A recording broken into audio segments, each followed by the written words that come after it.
Surrender or die! What? Surrender or die! I was just gonna say the exact same thing. O'Neill of SG-1.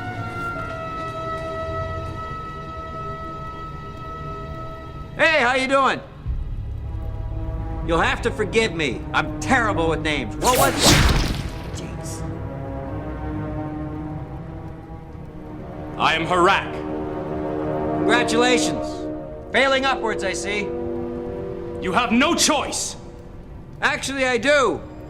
I've got the eye. And about a pound of very powerful explosive stuck to it.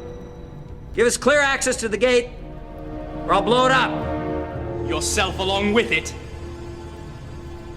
What's your point? I will speak with my master. Yes, you do that. Don't forget to tell him you screwed up again. Is it really necessary to further antagonize him?